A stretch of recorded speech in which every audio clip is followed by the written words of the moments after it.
Yo, and welcome to another hand from Boom Hand Reviews. My name's Alex, and this is an interesting hand from a $2 cash. When we're watching this hand, I think it's quite important to keep thinking about player 4's range, the type of hands he would be calling with from the big blind, and obviously how strong we're betting our hands, and just try and put player 4 on a range, because it is a very interesting showdown. And it's a quite an interesting hand, and I did like to review this one and give some in-depth analysis around the player 4's range or bet sizing, and just a very interesting scenario on the river as well. So yeah, we'll just run through this. As I said, it's $2, so we will see it play out. So as I say, we've got 7-8 on the button. We're offsuit. It does fold round to us, as you'll see. I would just like to see a raise here to around $4 or $5. 2.5x is rather standard, so that should be the standard raise to around $5. So we bet, we make it 4, the small blind folds and the big blind calls. The pot's $9, and we will see the flop. So this is a very interesting flop, mainly because we flop trips. Also because when we initially think of a big blind's calling range, when he doesn't 3-bet us pre-flop, and I know most people watching will probably be tournament players, but as well as in cash, we will be seeing a lot of 3-bets with big Broadway cards, suited Broadway cards, Ace-X and suited Ace-X and things like that as well. So when he just flats, what we've got to think is he probably has pairs between deuces to 8s and things like suited connectors, suited 1 gappers, suited 2 gappers, anything from 6-9 off, 6-9 suited to 6-8 suited. So mainly what we've got to think is that this board, even though it be 5-7-7s with 2 spades, it does hit his range quite heavily. For instance, he can have hands like 8-9 suited or 6-8 suited, 6-9, where he's going to call with some good shots with pairs, under pairs to the board. He also will call with flush draws and things like that. So I do think we should be betting around $5 here, $4.50 to $5, where we want to bet a bit more than half pot to charge the draws, and we can start building a pot because we've got a very strong hand if in the scenario where he does have a pair and he will call at least one street. As I say, we should never check back here because we are going to get called a lot of the time for at least one street. So I'd like to see a bet of around $4 to $5. $6.45. It's quite strong. It's about 80% of the pot, where overall I like to see 55 to 60%. Obviously, it's just a couple of dollars, but it does make our hand look that a little bit stronger. On a paired board, as I say, I would just like to see a bet of around $5.50. But it's only a dollar difference, but it does make our hand look that little bit stronger, and we still just want to be disguising the strength of our hand. And we get a call. So yeah, so I still think the range of hands we're putting our opponent on is anything from the suited 1 gappers to maybe a pair of 5, maybe like 5-6 or offsuit or 4-5 offsuit, to the suited 1 gappers as well, and under pairs as well. So we're going to get called by a massive part of his pre-flop calling range, around 80% of his pre-flop calling range. So obviously that's why it was so important to bet that flop.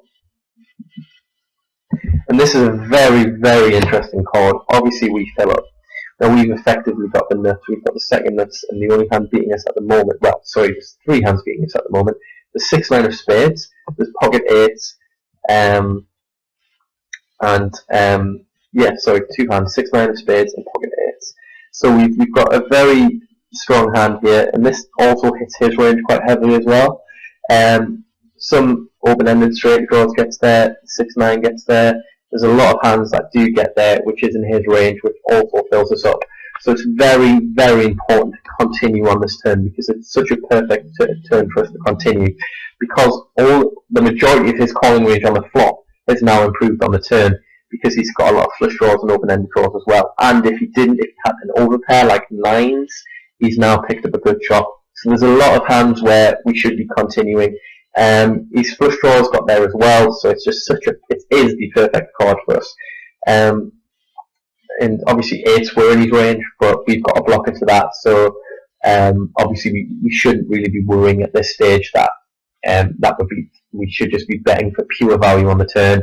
As I say, I would like to see a bet of around $11 to $12 here. I think that's the ideal size, and then again just a bit more than half pot, because this hand does hit his range quite heavily. So we can believe that he'll be calling a lot, so you can bet a little bit more. Obviously, we did talk about disguising the strength of our hand, but at this point we've got to think he has a decent value hand here as well, where we will call a little bit of a bigger bet. So $12 would be nice. 15 is a bit strong, and it is really showing the strength of our hand. We've barreled on a paired board, twice now. So it is showing the strength of our hand that we do have quite a strong value hand. But then again, it's just a couple of dollars. But as I say, to a good player, they will be able to analyze it to tell, obviously, the strength of your hand. And we get a call. This is a very interesting river for a couple of reasons. If we were bluffing, it's a rather strange card, because we'd continue with some of our bluffs on this river. I think with the board run out, I think we would continue some of the time and not all of the time, because flushes are in our opponent's range. And I think you would call with the majority of flushes, unless it was like a 4-high flush that he had. So I think if it was checked to us and we bet our bluffs, we bet it some of the time, but it's majority value hands.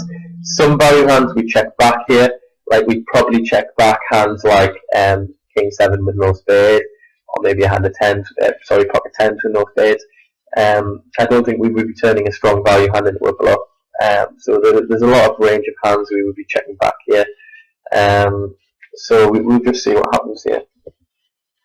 And this is a very, very interesting bet. Not only does he now lead out into us, he bets over pot. Now let's break it down.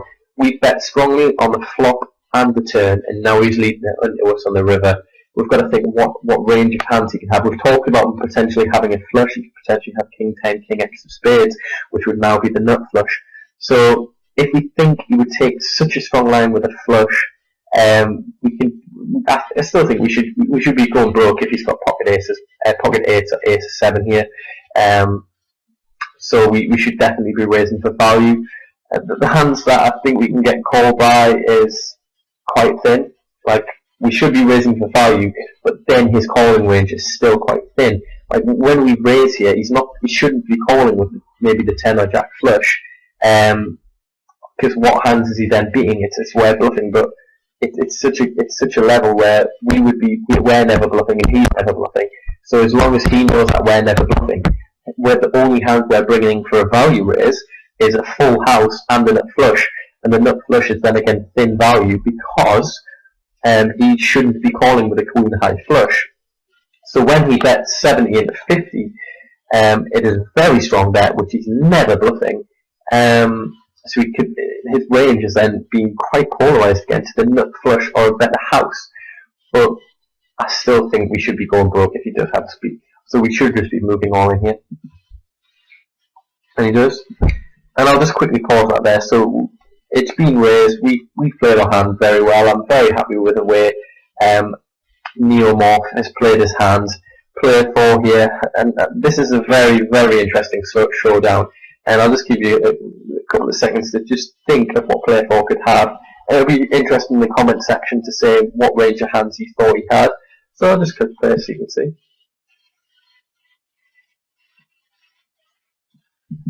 And he has a jack 5, so he defends a jack 5 offsuit, which in my opinion is never profitable. He flops a pair, and a lot of the time on the flop, the pair of 5s will be good, so he calls.